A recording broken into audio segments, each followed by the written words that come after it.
Hare Krishna. Hare Krishna, everyone. Hare Krishna. Hare Krishna. Thank you so much, everyone, for coming. Such a nice sangha. So it's good. It's good. What is this?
Vasudevaya. Om Namo Vasudevaya. Om Namo Bhagavate Vasudevaya. Om Namo Vasudevaya. Om Namo Bhagavate Vasudevaya. Om Namo Bhagavate Vasudevaya. Hare Krishna. So welcome to everyone this evening. So I have to admit today I didn't come with anything planned to say. So we have a few options. I was thinking one thing we could potentially do is questions and answers. So perhaps some of you have questions. In the last 2 days we've been discussing many things about community, about association, about friendship between devotees, and many other points. Thank you so much. So we've been having a lot of discussion. So perhaps maybe you may have some questions. Do you have questions? Yeah. I'm sure you do have questions, some of you. Okay, so one thing so it already seems there are many yeses there. So shall we do question and answer today? So maybe you can think of your questions. And we'll just offer prayers, or you want to say something first? Yeah. Okay, yeah, so Sudama can begin. So, Hare Krishna, welcome. Today is the third day and the last day of this wonderful series of seminar given by His Holiness Swayam Bhagavan Keshava Maharaj. How is your enthusiasm, energy? You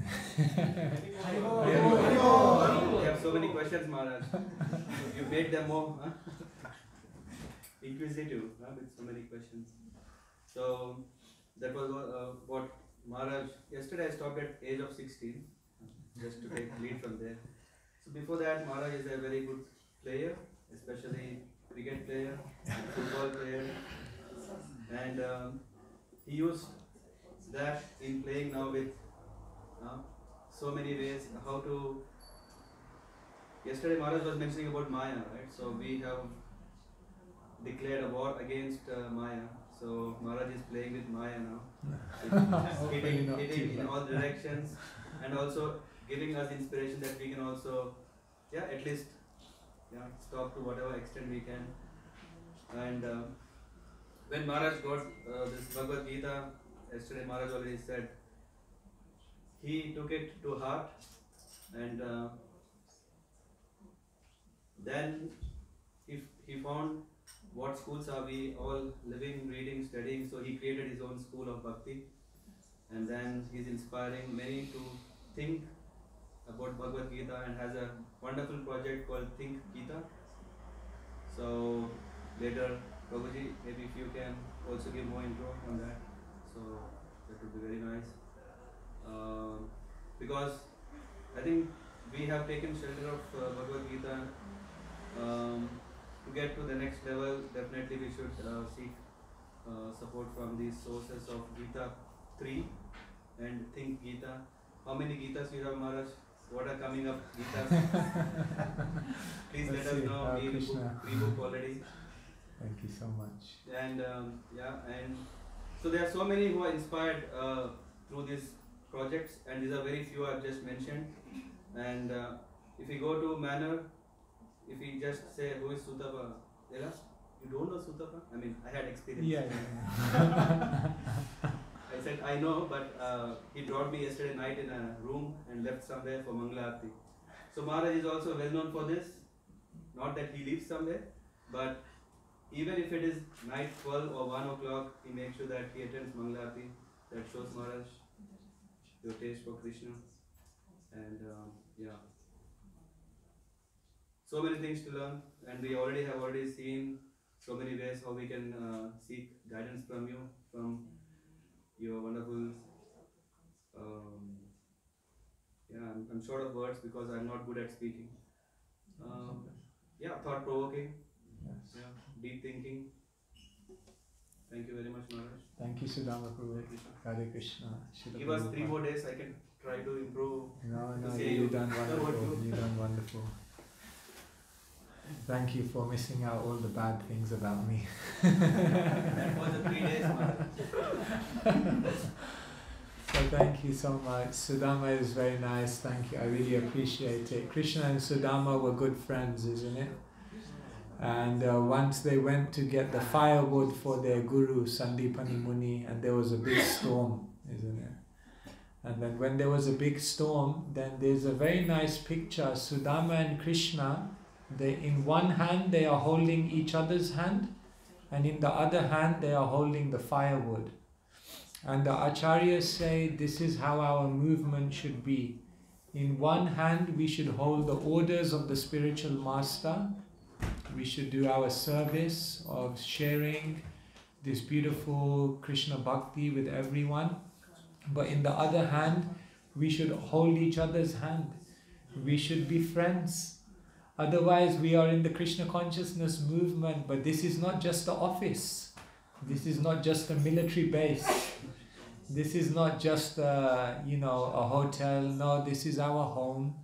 So we must all be friends. We must all be kind with each other. When we see each other in the corridor, we should also say, Hare Krishna. Maybe we can also ask each other, how are you doing? How is life?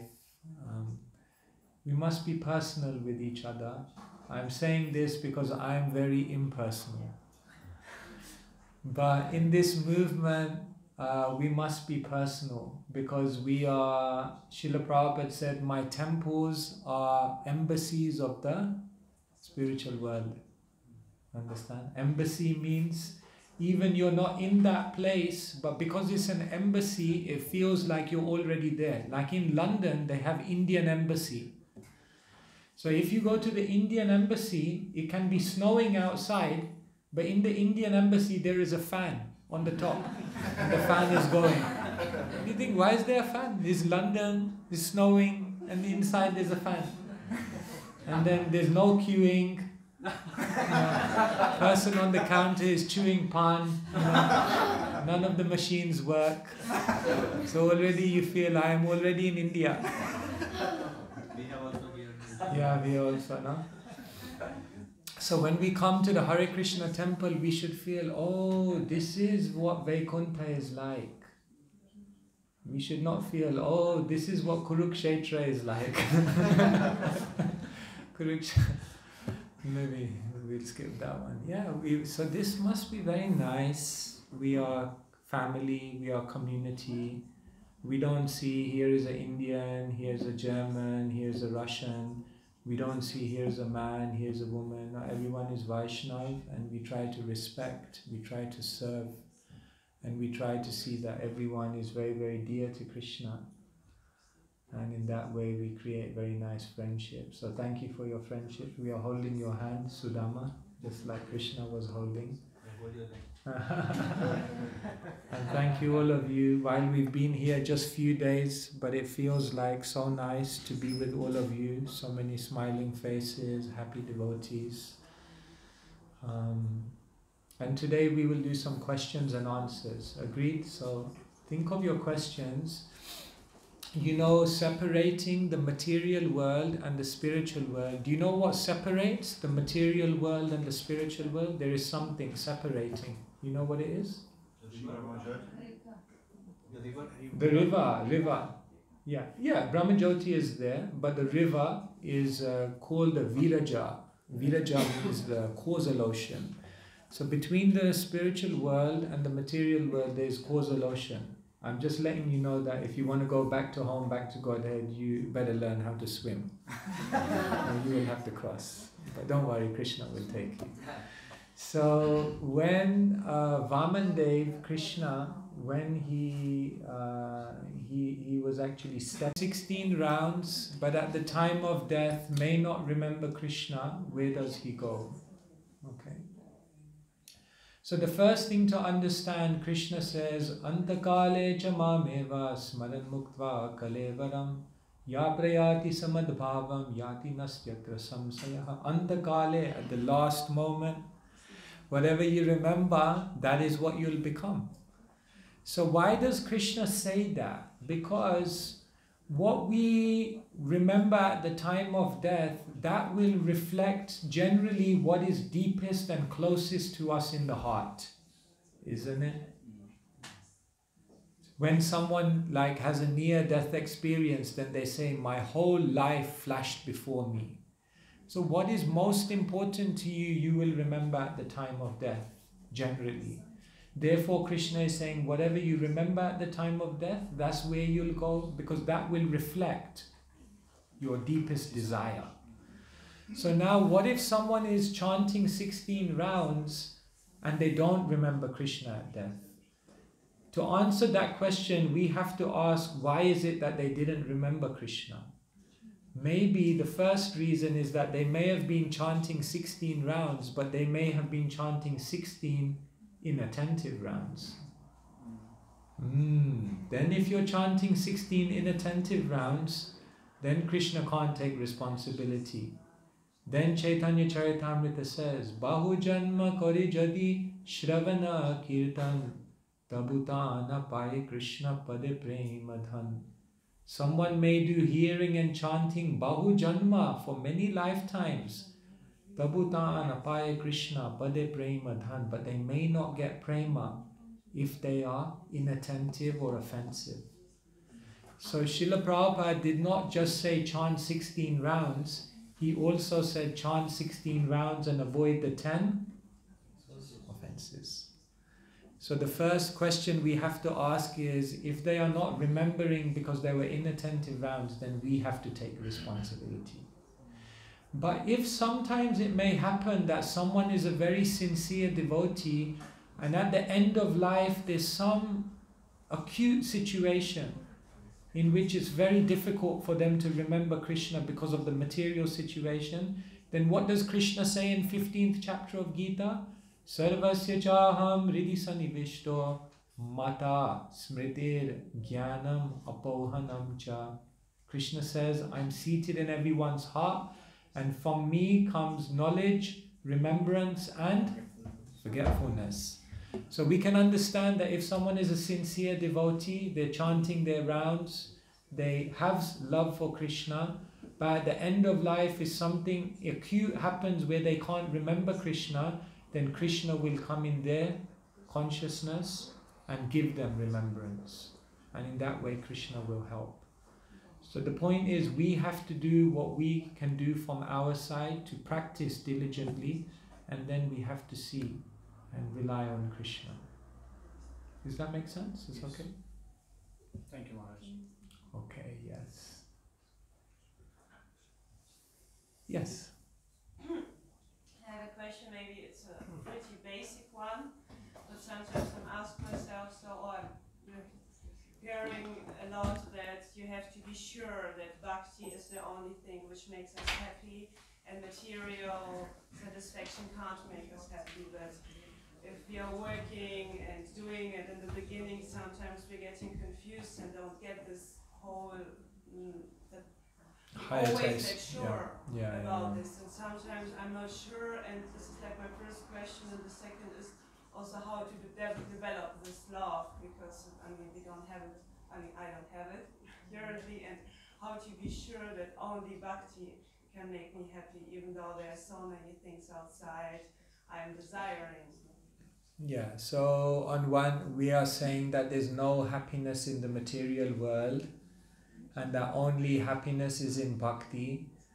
But sometimes we are not feeling like this. We are also feeling like, some attraction to the things outside there.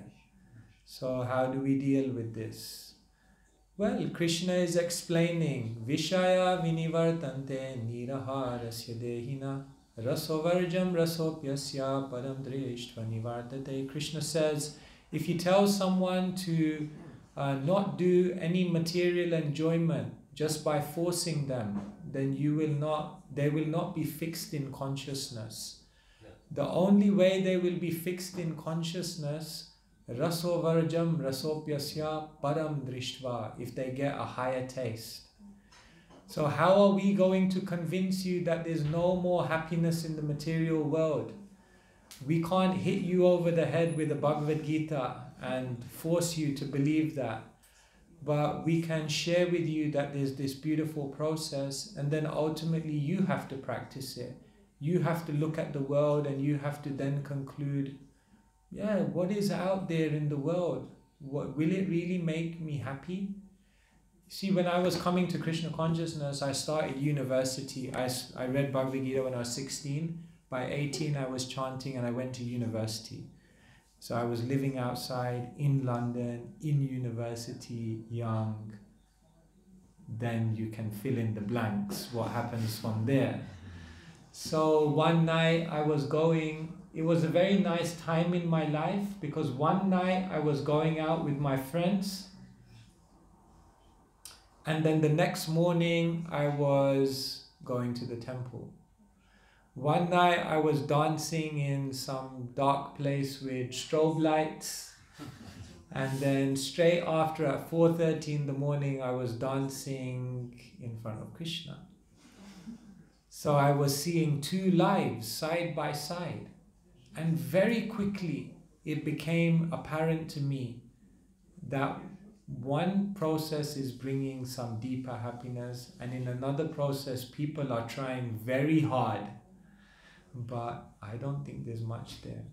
So can we convince you? No, we can give you some faith, we can give you some option, but ultimately you have to experience it for yourself. And therefore we are not saying there's no happiness in the material world, but what we are saying is that happiness is of a lower quality. Basically, when you try to find happiness through material things, one of four things will happen. Scenario one, you will try to find happiness in material things and you won't get those things. Frustration. Scenario two, you will look for happiness in material things, you'll get that thing, but then you'll feel this doesn't bring any taste. Frustration.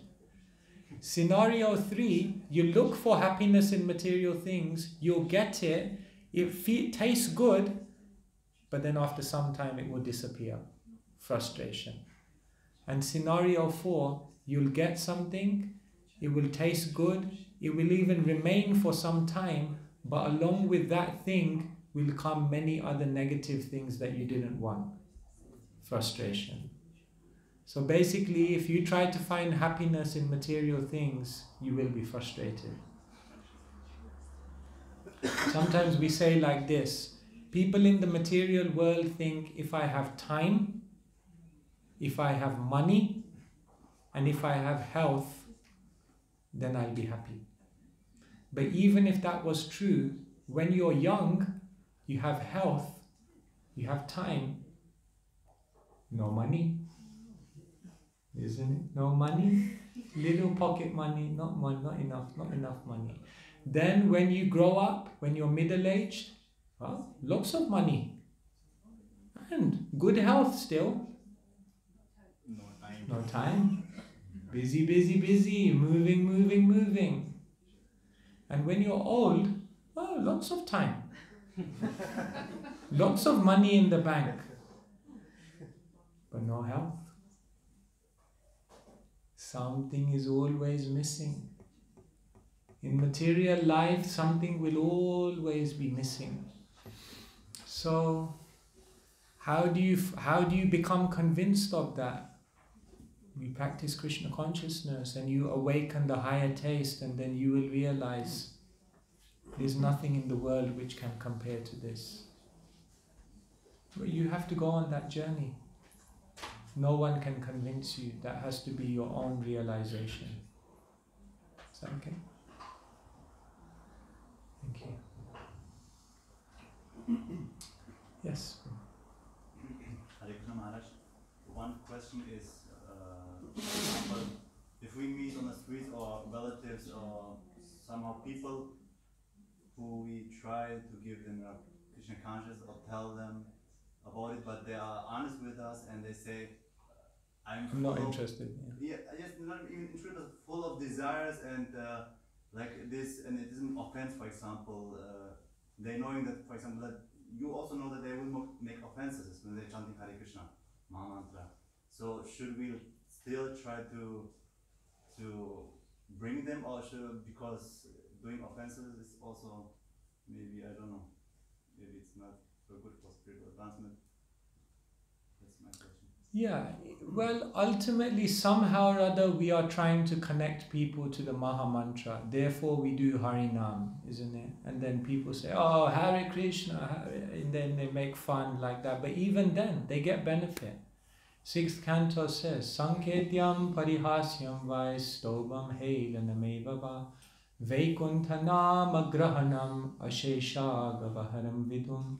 In Ajamil's pastime, there is a verse which says, even if one chants jokingly, even if they chant neglectfully, even if they chant indicating something else, Vaikunthanam, because they've grahanam, because they've grasped the name which is coming from a different realm, Asheshaga haram vidum, mountains of sinful activities will be moved.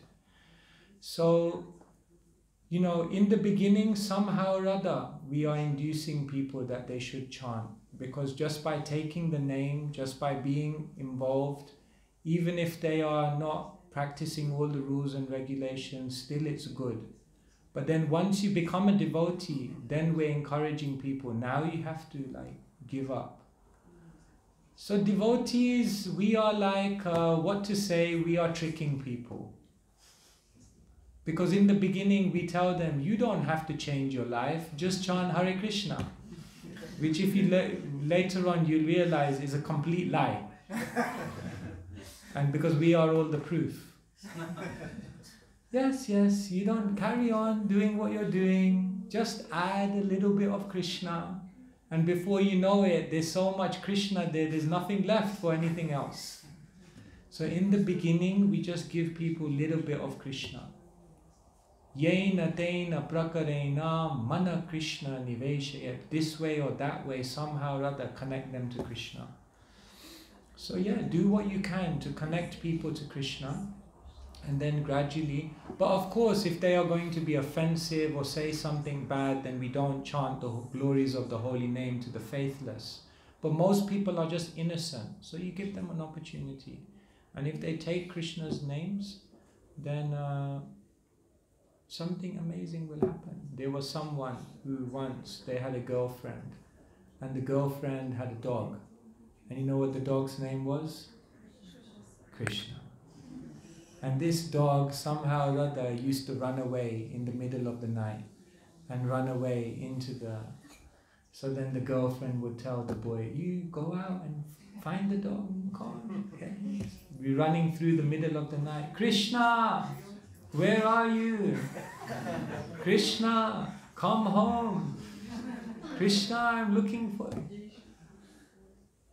And what happened? He became a devotee, became a sannyasi. He became His Holiness Kadamkananda Swami. So that is the power of the name. Shanketyam parihasyam vai stobam helanam eva va. Even if you chant indicating something else, the name, nam no hi yavati shakti papa nirharane, you cannot understand the power of the name. So yeah, you try to be kind and try to connect people to the process, and then give them your friendship, and then gradually help them to refine the way in which they see Krishna consciousness. But generally it's always better that someone will be connected with us. You know, we cannot expect from the beginning that everyone will follow everything. But at least if they come, then there's some connection. I don't know, does that answer your question? Yes. Yeah. Yeah, you carry on, yes. Another question is, there are different dhams, like for example Vrindavan dham, Mayapur dham, Puri dham, and I'm not sure, so if you can correct me if I'm false, but I think Jagannath Das Babaji, he went in old age from Vrindavan to Mayapur, Navadvip, because he was conscious of the merciful nature of Puri dham. So for example, someone who maybe thinks about living in a dham, should he consider going to Mayapur? Yeah, to Mayapur or Ekachakra dham or Puri dham, or for example, the most sinful, which dham should he take shelter? Good question, nice question. Yeah, so there are many dhams, and which dham should we take shelter of? Every dham or holy place is having a unique quality. So Vrindavan is known as Madhurya Dham, or the place of sweetness. Jagannath Puri is known as Viraha Dham, or the place of separation, because Krishna's eyes are very big, isn't it? And why are his eyes big? Because he's remembering Vrindavan and he's in separation. So Jagannath Puri is said to be the place of separation, Viraha Dham. And Mayapur is said to be Audarya Dham, which means the place of great magnanimity. He said that even if you are sleeping in Mayapur, Gauranga takes it that you are paying obeisances. So don't just go to Mayapur and sleep all day.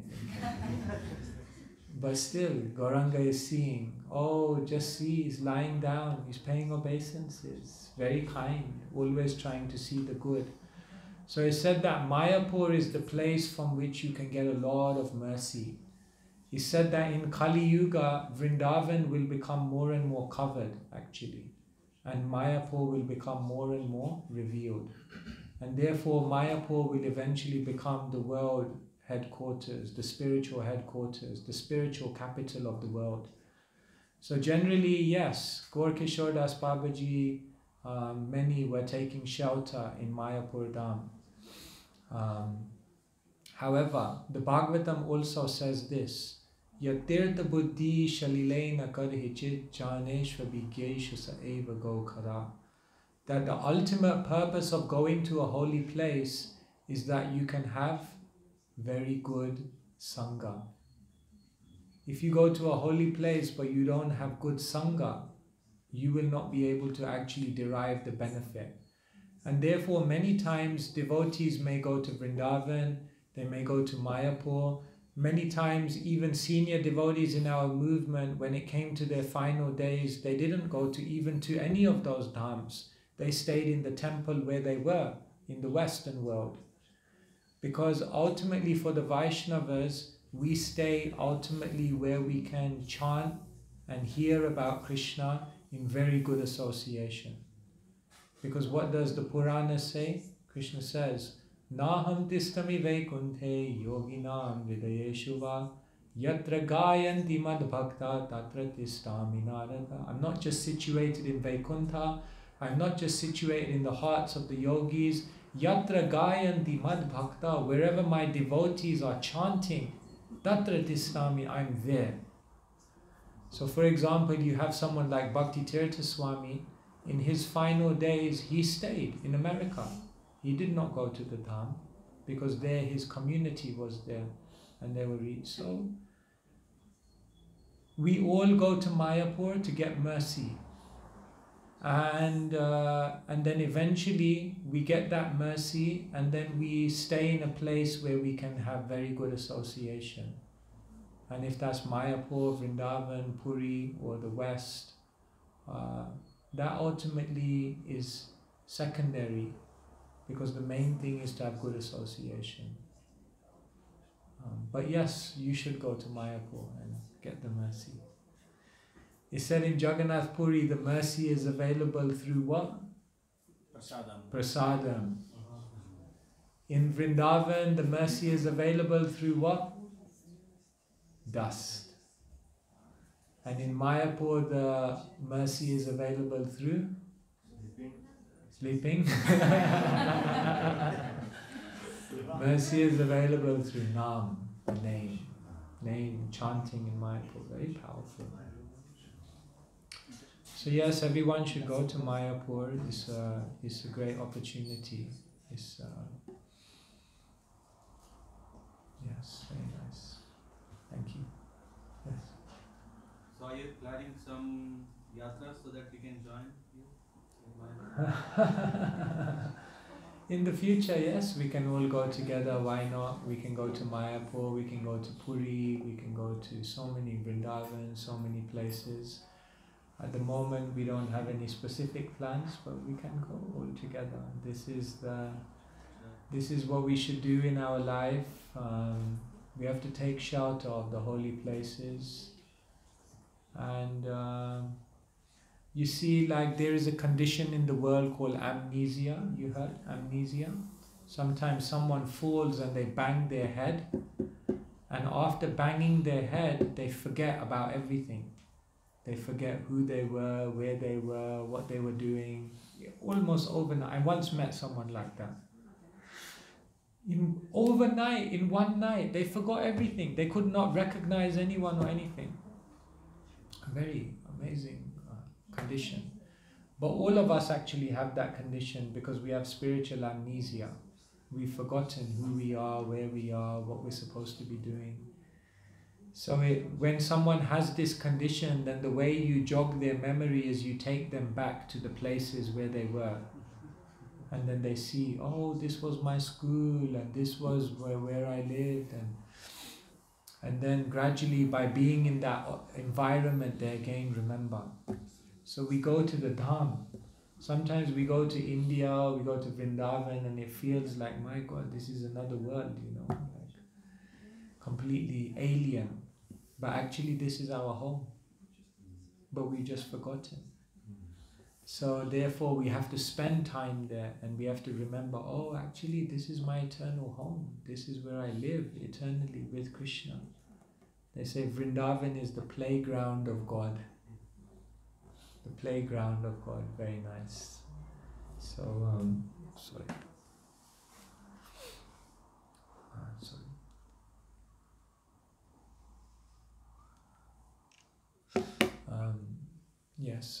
Yes, we should go.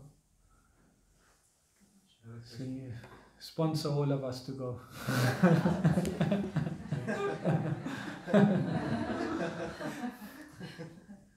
Hare Krishna. Yeah. My sponsorship is inspiration It's sponsoring the inspiration. Thank you.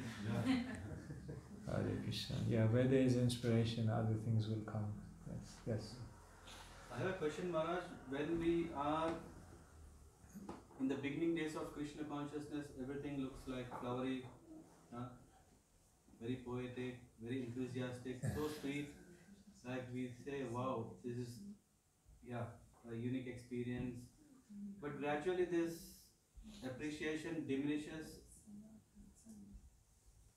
when we are interacting with the devotees more closer. Maybe initially we are not so close, that's why we are only seeing those. Yeah, in the beginning, it's like they say, in the beginning you think everyone's a pure devotee, isn't it? Every devotee, you can see them with 4 arms. You're like, wow, it's a devotee, amazing. So you think everyone's a pure devotee. Then as you stay longer, you think, oh, I don't know if everyone, maybe a few of them are pure devotees, maybe a few. And then later on you think, I don't think any of these are pure devotees. But I think maybe I'm a pure devotee. And then later on you think, even I'm not a pure devotee. I don't think it exists, So over time we are seeing that, yes, maybe everyone is not a pure devotee. Of course there are pure devotees. His Holiness Gauradesh Maharaj once said, the earth cannot spin unless there is a pure devotee on the planet. Very interesting statement. Gauradesh Maharaj, he once said, the earth cannot spin unless there is a pure devotee on the planet. His logic was that the purpose of the material world is to go back home, back to Godhead. Otherwise, why does Krishna create the material world? It's only so that living entity. But unless they are pure devotees, how you will go back home, back to Godhead? So Krishna has to always arrange that some pure devotees are always here. In my life, I saw actually that I feel like I underestimated the devotees a lot. I saw devotees day to day, maybe I did not appreciate them so much, and then later on many of them left the world, and many of them showed that actually they were very, very advanced. And then I realized, oh no, I saw them in a material way. I realized in this movement that the saints are not just the people that we read about in the Bhagavatam or the Chaitanya Charitamrita. The saints are living even today. But the problem is we are not appreciating them because we become familiar. So your question is, how do we avoid becoming familiar? Or no? My question is, in similar lines, but with, if we talk about community development and devotee care and all these things, it has to do with intimacy. Yeah. It can't be like, okay, formalism or office way of living, but actually home way of living. Spending time together. And which means in that intimacy, sometimes are we dealing with devotees still, or are we dealing with again some close associates or family member? How to still have the mood that we have intimacy, at the same time they are devotees, we should be careful. So how to gauge or... Intimacy and respect are not, they are not like in competition. Intimacy and respect should actually go together. Right? I understand what you're saying. Sometimes intimacy can mean that you just become too familiar and then become disrespectful. So how to balance that? But actually, we're understanding that if we, basically the most important point is we have to be personal with each other. This is the hardest thing in Kali Yuga. In Kali Yuga, the hardest thing is for all of us to be personal with each other. Because basically impersonalism is very deep within each one of us. So the first thing is community. If you look at the next word, which is very close to community, the next word is communication. So one of the first reasons why community doesn't build is because there's no communication. One time I realized I was living in one temple and I was living across the room from someone, and in 20 years I never had a longer conversation than 20 seconds with that person. How is that possible? I realized I was at a temple for 20 years and there are people who are coming here, every week, and I still don't know their name. One person, it was so embarrassing. After 15 years of seeing him, I went up to him one day, I said, what's your name? It's like, after so many years, you don't know who this person is? So we are so impersonal. Someone is going through some challenge. We must reach out. We must be kind. Someone is successful. We can also go and say, congratulations, I heard this happened to you. Very nice. I'm so happy for you. These things go a long distance. In ISKCON, we have many barriers to overcome. Like I was saying yesterday, culturally, we all come from different places. So that already creates a barrier. For example, the way Indian people act and Western people act is different. It's not that one is right and one is wrong, but it's just different. Yeah, it's a simple thing. For an Indian, if you go like this, it means good. Yeah, very good. But for that means no, that means bad. Even when Prabhupada, when he saw the devotees first time doing Harinam, then they saw him in the window, and in India you go like this. Like this. To call someone, you go like this. But they didn't know that, so they thought Prabhupada was going like this. Go away, go away. And they were saying, no, come. He was very happy. So they were thinking he was telling them, go away, go away. So just simple cultural things. We're very different. For example, the way Eastern people have humor is very different to Russian people or German people. It's very different type of humor. So for you, something is very funny, for them it's offensive. So you see, we have to learn to understand each other. We have to learn to overcome, we have to communicate, we have to be together. And we have to come out of our, sometimes there are people who we feel comfortable with. And so generally we will always stay there. But what we have to do in our communities is gradually start coming out to the people we don't usually speak to, the people we don't usually have interactions, and try to understand and connect. So communication is very, very important. Coming together as a community. Sometimes we can also have istagosti. Now in ISKCON, if you say Istagosti, it means like a meeting to raise all your managerial issues. This is what they think Istagosti is. Actually, Istagosti means devotees just coming together and sharing their realizations with each other. That's what it means. It's not a managerial meeting to figure out how to overthrow the temple president or something. It's to come and have Sangha together. So this is what Vaishnavas do. So I don't pretend to sit here as someone. I am also battling, you know. I realized in my life I'm very impersonal. But unless we overcome this impersonalism, we can't really have community. So we have to let us start by at least saying hello to each other. Let us start by learning everyone's names. Let us start by asking devotees how they're doing and praising, you know, encouraging them when they do well, helping them when they're struggling. And one other important thing is we should never judge others. This is one thing. Sometimes we see people across the room and without even speaking to them, we have judged them.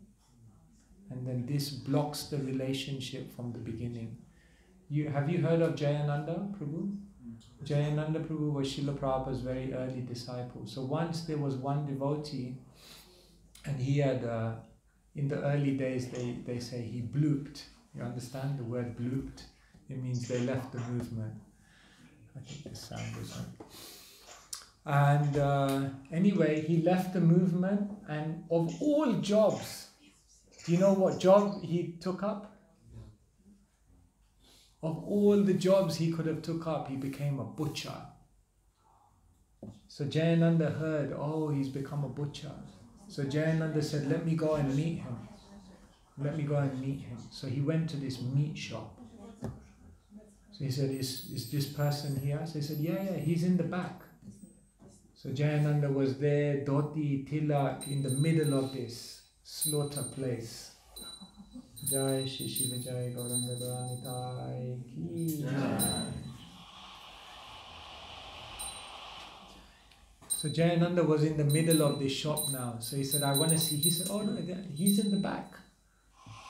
So Jayananda walked and he went into the kitchen. You can imagine what the kitchen of a butcher shop is like.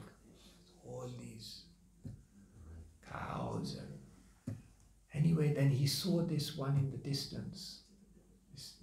Ex-devotee, and the devotee had apron full of blood, and in his hand he had a knife. And Jayananda, when he saw him, you know what he did? He just ran up to him and he hugged him, and he said, oh, I found you after so long, it's great to see you, I was missing you so much. And he just started speaking to him as a friend. He never said any bad thing. Why are you doing this? How could you do this? Why come back? He didn't. He just said, so happy to see you.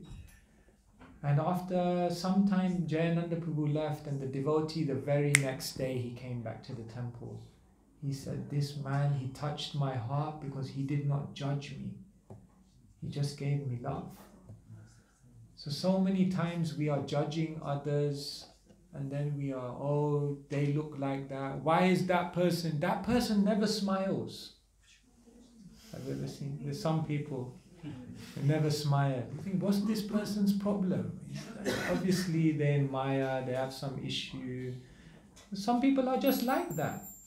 You can't. One time one person said to Srila Prabhupada, he was looking at Prabhupada's passport photo, and he said, Prabhupada, you look very sad in this picture. Prabhupada said, that was the most ecstatic moment of my life. I said, really? Prabhupada said, yes, because I was getting my passport picture done. I was going to the West to fulfill the order of my spiritual master. I was very happy. It was most ecstatic. So you look very sad. So we judge people. Oh, did you see how that person, did this or did that, and then we judge, and then then we create a block. So Srila Prabhupada will be so happy if we can be the International Society for Krishna Consciousness, if we can actually be one family, if we can actually show to the world that here we have a community with so many people from so many different cultures who are all living together in good friendship. That's actually the best preaching. It's such a beautiful thing, but there must be communication. And then when the intimacy comes, there won't be disrespect, because we associate on spiritual principles. You see, when intimacy is built on spiritual principles, there will never be disrespect. What is the spiritual principle of how to associate? Dadati pratigranati guyam akyati prachati bhungte bhojayate cheva sadvita priti lakshanam. Priti lakshanam. Exchanges of love. What does it mean to associate? We should understand. Dadati. Give someone a gift. Pratigranati. When they give you a gift, accept it. Have you noticed sometimes we even find it hard to accept a gift from someone? For example, like if you're in the temple room and someone gives you a cushion, accept it. That's a loving exchange, isn't it? You think like, no, I won't accept it. I'll be austere, staunch, no cushion. But if someone has come to give you that gift, take it. It's a loving exchange to accept it. So give a gift, receive a gift. Guyam, akyati, prachati. Reveal your mind. Open your heart to the devotees. Tell them what you're going through. And what about the other one? Listen. Go in front of a devotee and say, is there anything you'd like to express? I'm here to listen to you. That's very kind, no? To be there to listen to others when they are going through some problem. We have to be there also. And then the third one is very easy. Bhungte bhojayate cheva. Give them prasadam and take prasadam. Take prasadam together. Of course, we struggle with this one. Is it? We don't struggle with this one at all. It's so nice to serve the devotees, isn't it? Actually, if you go in original Gaudiya culture, the sannyasis actually serve. Because it's said that the opportunity to serve the devotees prasadam is the greatest privilege. So actually, if you go, some years ago, we went to Bangladesh. So if you go to Bangladesh, there you see the original Vaishnav culture. And there you will see the most senior devotees, they serve prasadam. It's a great honor to serve the devotees prasadam. So when we associate in this way, we will develop intimacy, and at the same time, it will always be respectful. The intimacy won't create a familiarity or disrespect. But when we spend a lot of time with someone, if we're not exchanging in this way, then at some time we just become familiar. We see someone, oh, it's just another.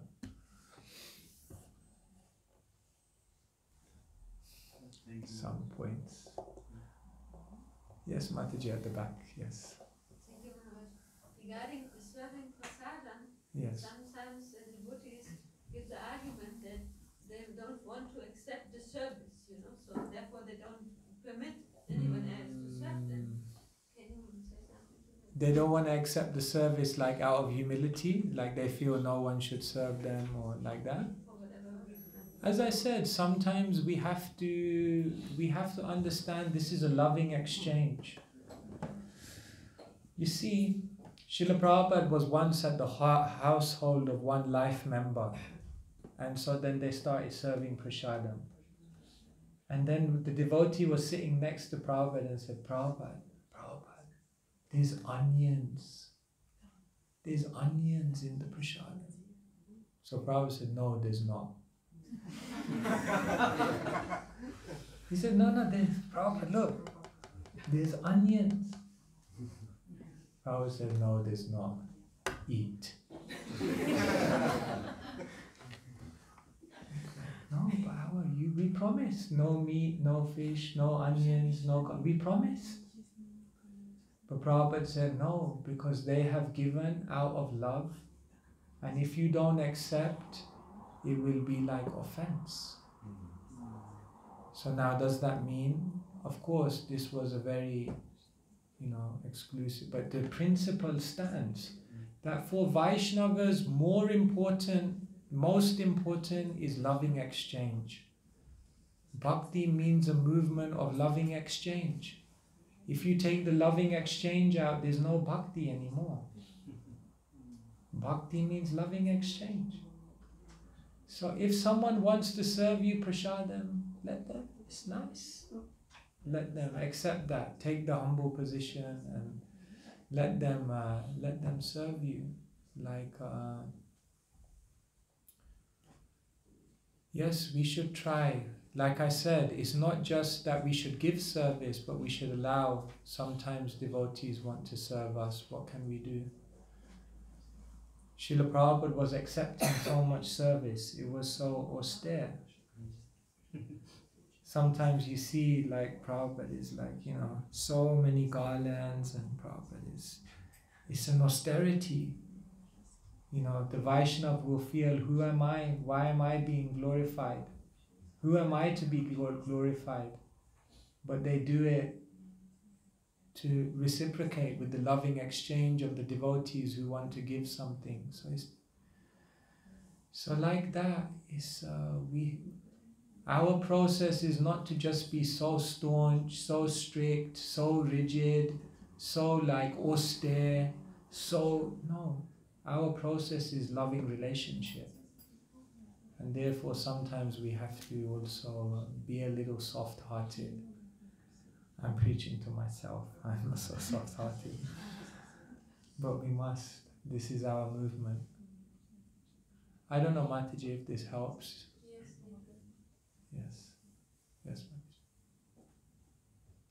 Mataji. Maharaj, could you please comment? One of the qualities of Vaishnavas is simplicity. What does simplicity mean? Yes. Actually, Bhaktisiddhanta Saraswati Thakur, he had an aphorism, like a saying, and his saying was, Saralata e Vaishnavatva. Simplicity is Vaishnavism. He used to say this often. So what does it mean to be simple? We can say there is simplicity on the physical platform. Vaishnava is living very simple. How much does a Vaishnava need? Why did Vamandev only ask Bali Maharaj for 3 steps of land? Do you know what the significance of 3 steps is? Because if you walk 3 steps, that's the amount you need to lie down. He said, I don't need much, just 3 steps. Of course, his 3 steps. Okay. So first thing, simplicity means Vaishnava is simple in habits. Prabhupada says, what does a Vaishnava need? Little bit of prasadam, little bit of place to stay, and a little bit of service, and they're happy. So first thing is we try simple living, not simply living, hardly thinking. That's what most people are.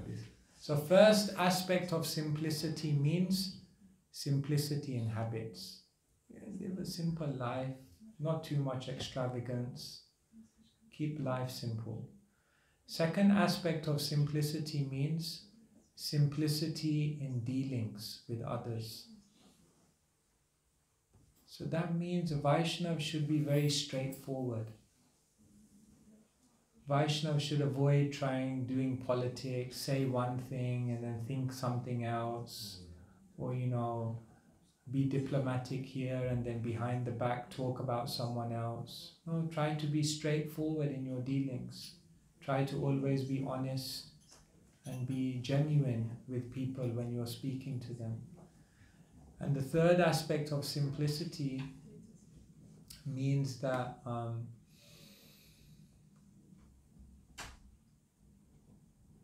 Simplicity ultimately means I try to become a servant, a simple servant. I don't put myself to the front. I don't put myself to be glorified. I'm just happy to be, they say Vaishnav is like salt. Understand? In a preparation, can you eat the preparation if there's no salt? Can you eat? No, you can't. They may have cooked so nice, but if there's not enough salt. But have you ever heard someone glorify? That cooking was amazing, you put just the right amount of salt. Does anyone ever glorify the salt? Never. But if the salt is not there, then you can't have anything. So Vaishnav is like salt. They're so important, but they're always in the back. They don't promote themselves. So this is simplicity of a Vaishnav, to stay at the back, to stay humble. Simplicity of a Vaishnav means integrity, straightforwardness in all dealings, and simplicity in habits, in how we live. When we live like this, then we can walk through this life with less anxiety. But the moment you try to complicate your life, 2 houses, 2 phones, 2 cars, too much, then it will be difficult. The moment you complicate your life by saying one thing to someone and then saying something to someone else and then speaking behind this person's back and then not being straightforward, then it will be very difficult. And the moment you leave your simplicity by trying to always be in the spotlight to get the respect, the appreciation, then it will be difficult. Therefore, saralata e vaishnavatva, try to stay simple, we try. I hope that helps. Yes? It helps. Thank you. Maharaj, in the kitchen downstairs we have a picture. Srila Prabhupada is putting salt in a pot. Oh, nice. So then you can remember, Vaishnava should be like salt. This is what the Sri Vaishnavacharyas actually say. This is an answer that was given by one of Ramanujacharya's disciples when he asked, how do you know who is a Vaishnava? The Vaishnava is like salt. They are always disappearing into the background. Na dhanam, na janam, na sundarim. They don't want wealth, they don't want followers, they don't want the opposite gender's attention. Na dhanam, na janam, na sundarim. Most of us are saying, more dhanam, more janam, more sundarim, more. No. It's difficult, but we have to try to become simple. Not so easy to be simple in a complicated world. Yes, okay. Alexius, then we'll come to you. It's related to this question. Yeah. Sonamai also. Okay. Thank you very much. Because now, and as I was hearing you, and I was thinking, right, this is as a correctly as a way of living to step in the back. Yeah. But then I thought that to do that, it's not so simple. Why? Because maybe sometimes we were hurt, or we don't feel this as a connection to Krishna. Because in the Bhagavad Gita it said that a higher Vaishnava, he is satisfied with himself, and he does need everything else. But when we're not satisfied, we do need. Yes. And then, in this way, maybe sometimes I do some action, not as only because I need, I want to put as myself first, but as maybe to have this security that everything fine with me. And what do you think? Yes, sometimes we are not able to be humble because we feel like I have my needs Sometimes we're not able to be humble because we think if I'm humble, people will take advantage of me. Sometimes I'm not able to be humble because I think if I'm humble, I'll miss out on certain opportunities. So we are thinking like this. So the first thing is that we try to develop very stronger relationships so that there is more trust. And then when in a community there is more trust, then it's easier to be humble. So that's the first thing we do. But the second thing is, we also have to understand that if we take the humble position, Krishna will always protect us. See, one thing we're forgetting in the whole thing is that Krishna is watching everything. So if you take the humble position, Krishna will always protect. Srivas Thakur, he was doing kirtans in Navadvip. And then there was one Gopal Chapal, and he tried to defame Srivas Thakur. How did he do that? He put like wine and meat and so many things in front of his door, so everyone would think, oh, this Srivas is a meat eater, wine drinker. So when the news came in the morning, oh, Srivas Thakur, he is actually a drunkard, he is actually... Then what did Srivas Thakur do? He took the humble position. He said, yeah, he's right. He didn't defend himself. But the most amazing thing is, everyone knew that Srivas Thakur's purity was so high that this must be someone playing a trick. And so they've realized later on, oh, Gopal Chapal played a trick, and Srivas didn't even defend himself. So Gopal Chapal tried to reduce his reputation, and what happened? His reputation became 10 times more glorified. Because he knew Krishna is there. Sometimes we think, I have to fight for my rights, I have to get justice, I have to set the record straight. But we also understand, you can, but Krishna is there. Krishna will help. Ultimately, Krishna will reveal whatever the truth is. So sometimes we have to step back also and trust in Krishna. That if you take the humble position, ultimately you'll never be the loser. Krishna will always. Name bhakta kaunteya pratijani hi name bhakta pranashyati. Declare it boldly that my devotee will never be harmed. But yes, you're right, sometimes we have to take some practical measure, but let us more and more try to take the humble position. Because long term in our spiritual life, that's what's going to help us. Humility is the key.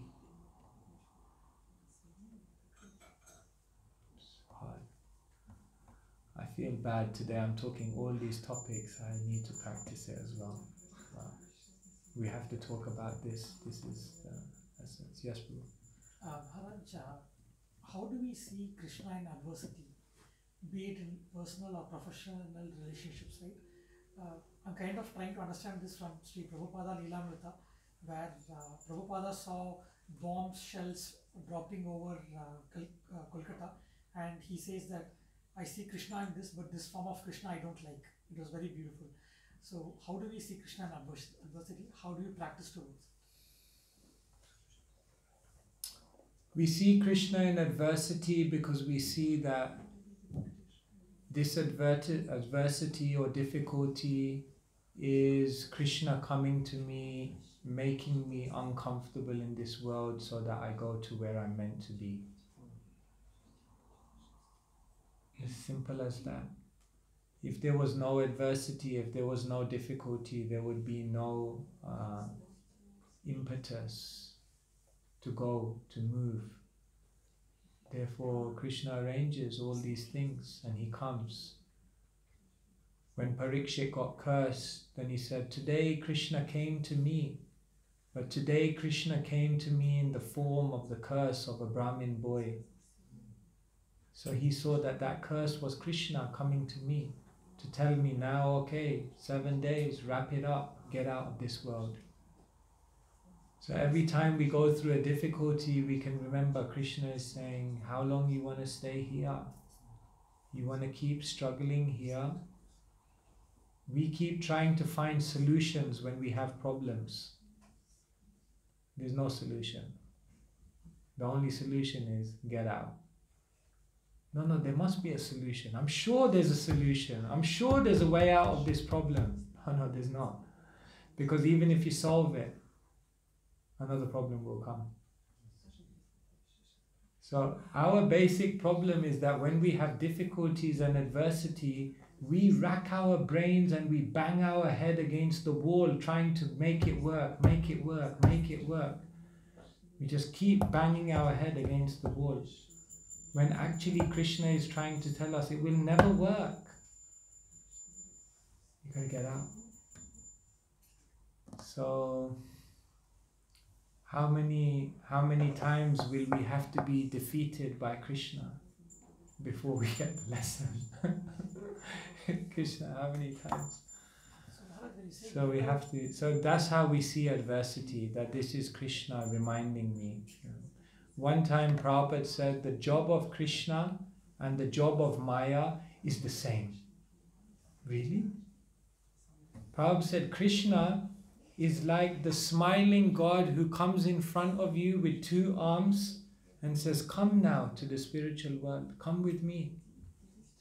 And Prabhupada said, and if you don't accept Krishna's arms like this, then Krishna comes in the form of Maya behind you and gives you a good kick. Have you seen? So like, how you want to go if there's a swimming pool and it's freezing cold? How you want to go? Either you can go step by step and just take your own, or someone can come from the back and push you. Which one you want to do? If you want to take a plaster off, either you can go under the tap and slowly take it off by yourself, or you go. Which one you want to do? So the job of Krishna, the job of Maya is the same. So all of these difficulties of life is our way. Go out. Is it okay? It's not okay. I mean, yes, bro. What makes the heart soft? Oh, beautiful question. What makes someone's heart soft?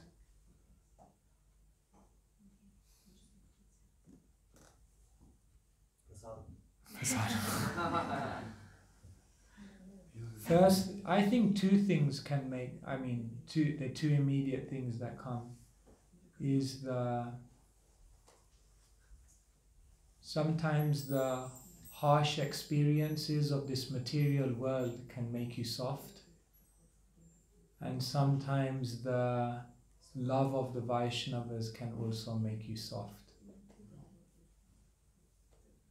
When a Vaishnav comes to you and conquers your heart, when a Vaishnav comes to you and serves you with such love, then immediately you're...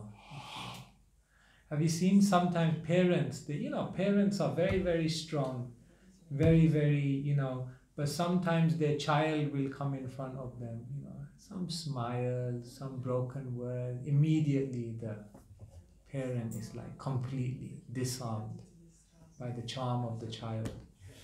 So one way to become soft is the love of the Vaishnavas will make us soft. And the other way to become soft is sometimes the material world will break us.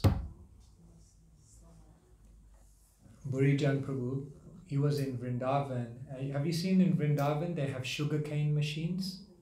So you see there's a big wheel, and then they put the cane in, and then it crushes the cane, and then the juice comes out. So he made a prayer. May the hard, crushing wheel of life extract some humility from my offense-hardened heart. And may the nectar of that humility give rise to pure love for Krishna. So sometimes the harshness of this world breaks us down. And then we feel, okay, now I just have to surrender. And then yes, prasadam and kirtan, these things are all softening our heart. Krishna Katha, When we hear about Krishna, it softens our heart. When we serve Vaishnavas, it softens our heart. Yeah, it's a very beautiful question you ask, because ultimately we need to develop a soft heart. The Bhagavatam says that if you chant Hare Krishna and you don't experience tears coming from your eyes, and you don't experience the hairs of your body standing on end, then you must understand you have a steel-framed heart that's become so hard from so many years of offenses. That this is us. So we have to become kind. We have to become a little soft. We have to overcome our harshness, judgmental mentality. Thank you. Very beautiful question. You please tell us, what is your reflection? How should we develop soft heart? Do you have some idea?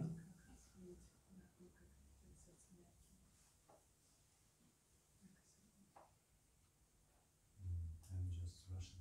You can say in Russian. You can say in Russian. Yes.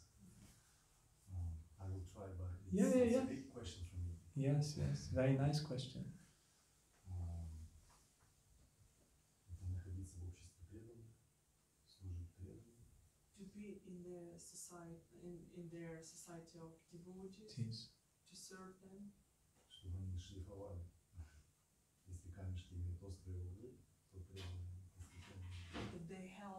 They will help us to polish us when we have sharp edges, yes. Ну и,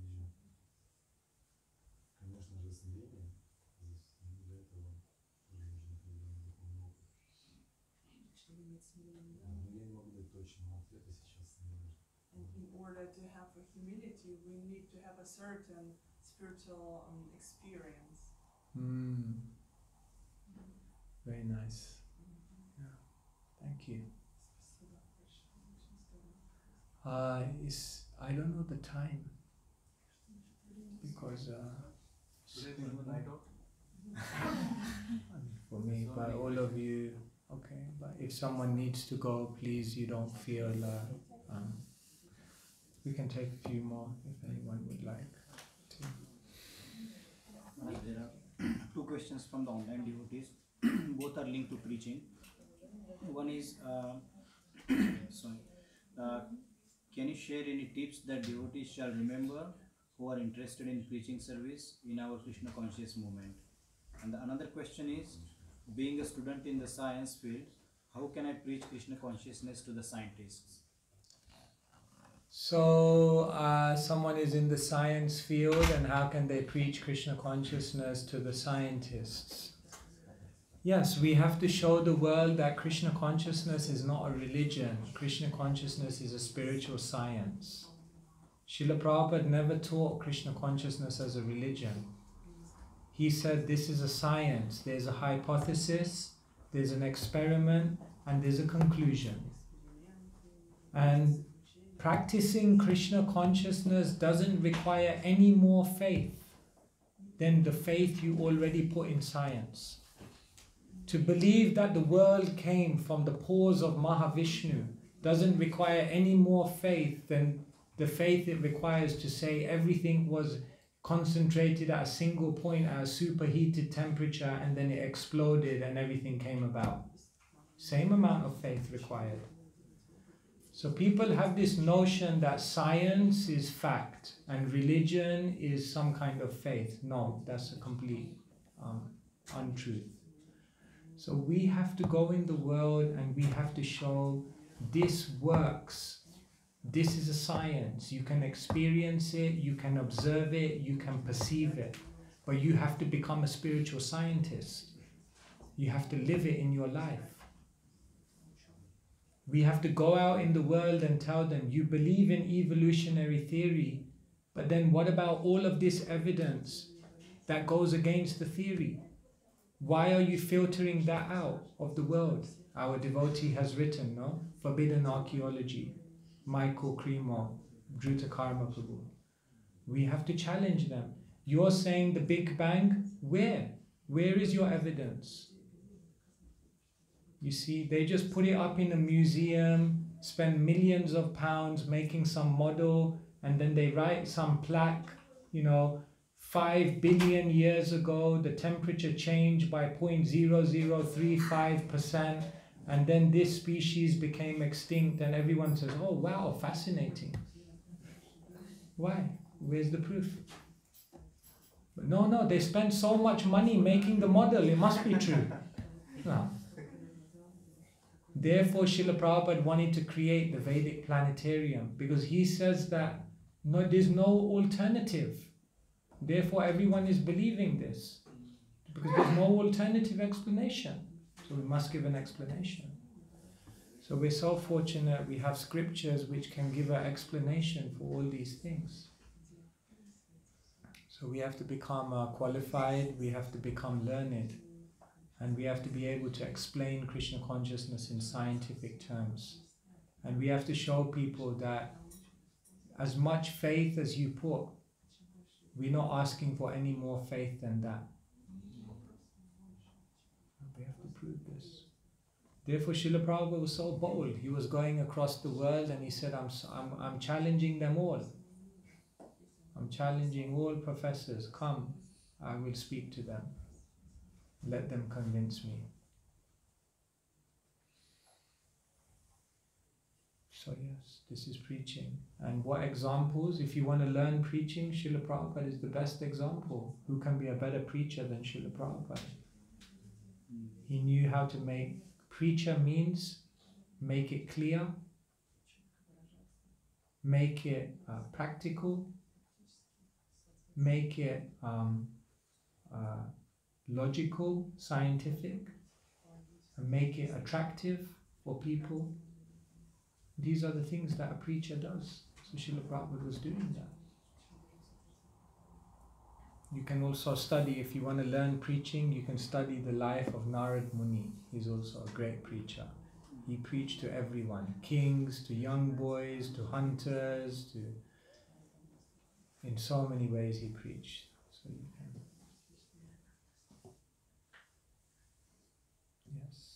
Jadedeka Darekaha Krishna Upadesh Amara Agyaya Guru Anatara Edesh. This is perhaps the most quoted verse of Srila Prabhupada from the Chaitanya Charitamrita. Whoever you meet, whoever you see, tell them about Krishna. So everyone should be a preacher. Everyone should share Krishna consciousness and learn the art, because the world is on fire. The world is on fire, and we have to go out there and try to share with people how to get out.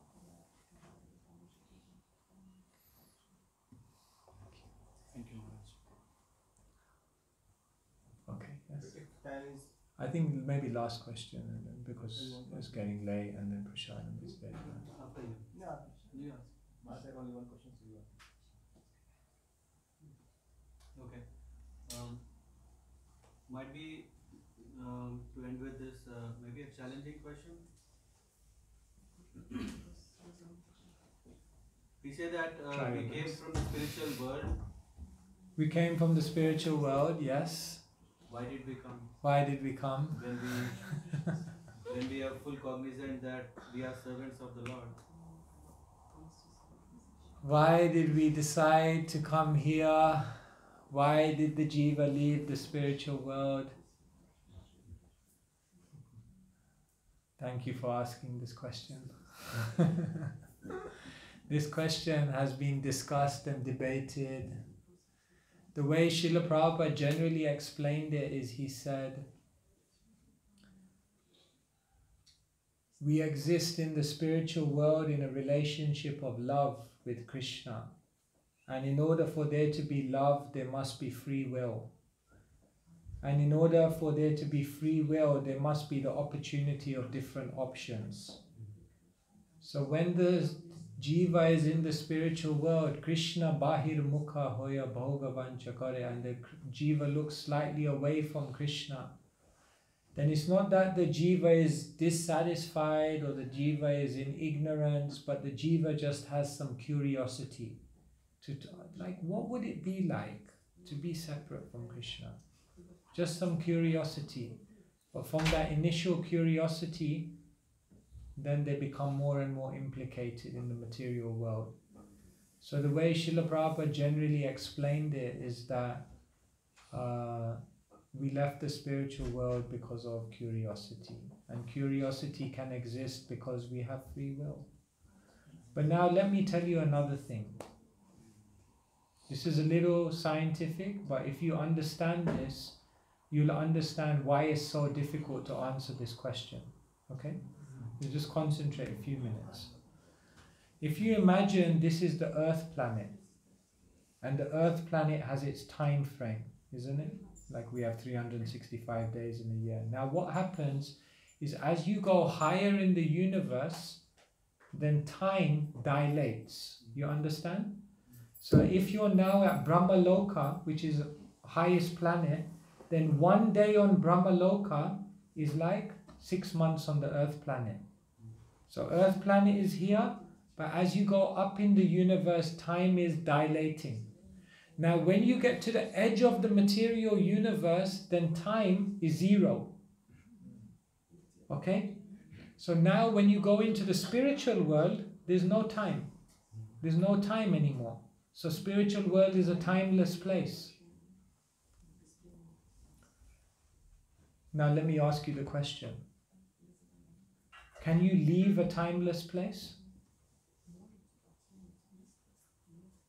If you say yes, my next question to you is, when did you leave? Can you leave a timeless place? No. Can you re-enter a timeless place? Because if you say yes, the next question I'm going to ask you is, when did you re-enter? But there's no time there. So when we say the jiva left the spiritual world, the jiva, it doesn't actually, it's not an English statement you can make, because we're dealing with 2 different time dimensions. So words are limited in explaining spiritual phenomena. Because we are thinking we were in the spiritual world, and then we had a curiosity, and then we left, and now we're here, and then one day we'll go back, and we're seeing it like a timeline. But it's not like a timeline, because you're dealing with a timeless place and a place where there is time. And so when you're trying to link those 2 dimensions through English language, it doesn't make any sense, because you're dealing with different time dimensions.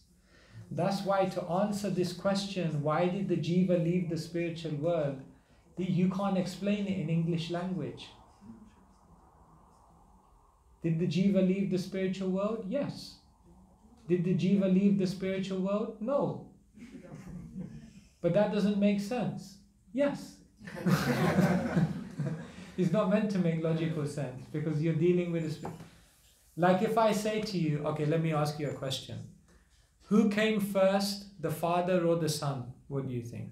The Father, obviously, isn't it? You agree? Yeah, the father must have come before the son. Wrong. Wrong. Because until the son was born, was he a father? Was he? No. So the son is born first and then the father is born. Is that what you're now telling me? You've decided to change your position? Is it? First, no, but the son is born and then he's a father. Before that, he's just a man. So first the son has to be born, then he becomes a father. So which one is true? Which one is true? Both. Both. But they're contradictory. Yeah, that's fine. But they're still both true. So did the jiva leave the spiritual world? Yes. Did the jiva leave the spiritual world? No. Fine. It's settled. Hare Krishna. So thank you so much, all of you, for your sangha, for your kindness. We were very happy to be here with you in Köln. Hope to come again soon. We'll leave tomorrow for Berlin in the morning, after the morning program. So yes, please forgive me if any mistakes or offenses. I may have said something, bad jokes. So it's very nice, and we hope to see everyone again soon. Srila Prabhupada ki Jai, Krishna Seva Vaishnava Sangha ki Jai. Nitai Gaur Premanande